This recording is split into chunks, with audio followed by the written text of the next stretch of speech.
I probably should not have let the conversation drift so far into the political, but I must say, having not really known you at all, I had no idea you were this up on everything. And obviously you're involved and informed and read a lot.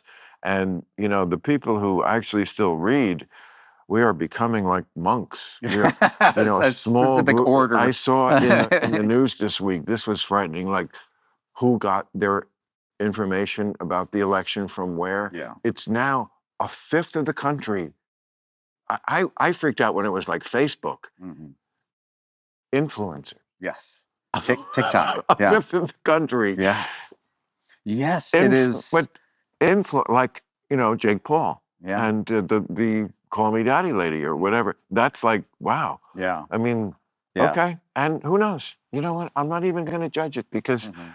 it's not like the establishment knocked it out of the park. Well, I don't mind, like I was one of the a few people who were saying that we felt like, you know, Kamala should reach out to Joe Rogan, absolutely, because I feel like those podcasts and sit down things like this are long form. It's much less about sound bites. It's people can talk and relate as humans, and I think that ecosystem is actually great and can be. You know, I don't mind if people call Joe Rogan an influencer. It's like, okay, you know, I think he asks fair questions. I think he asks really dumb questions a lot of time too, but that's fair. That's okay. You know, that's Right. fair. And I, you know, I remember I got into a little Twitter spat with him at one point because he was getting his information from Infowars. I was like, okay, first and foremost, that's probably not a great place to get your information.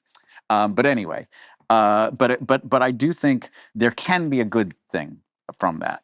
You know, I do think, you know, that can. You know, I listened to some of Theo Vaughn's interview with Trump, and I thought, okay, this is interesting because it was the first time that I had heard, and Trump is awful and he's terrible. But it was interesting to hear him relate in a much more human. Right. Fashion. Interestingly, you know, I thought, okay, that's that is, I believe, an actually valuable piece of information. You know. So you know that Joe Rogan and Elon Musk, not that long ago, were much further to the left. They were what you would they. I don't know how much they believe. Yeah. Go ahead. No. Well, that's what my friend Sam Harris would call leftist mind reading. I'm going to take them at their word, and not what you can divine that they're really thinking. Just trust me.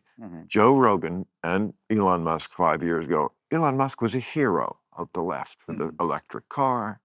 Then they got mad at him for being too rich. They drove them, and I might say my friend Barry Weiss at the New York Times, although I don't think she's a Trumper, but they drove people, certainly in the case of Rogan and Musk, into the other camp.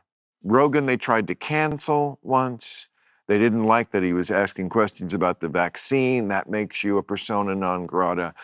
And Musk, you know, he believes he lost a child to the woke mind virus. Okay, I'm just saying this is what they believe.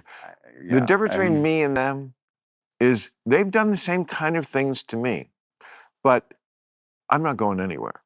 Hey everyone, I'm on Substack now. Check it out and subscribe now at billmaher.substack.com. What could be simpler than that? My name, then .substack.com.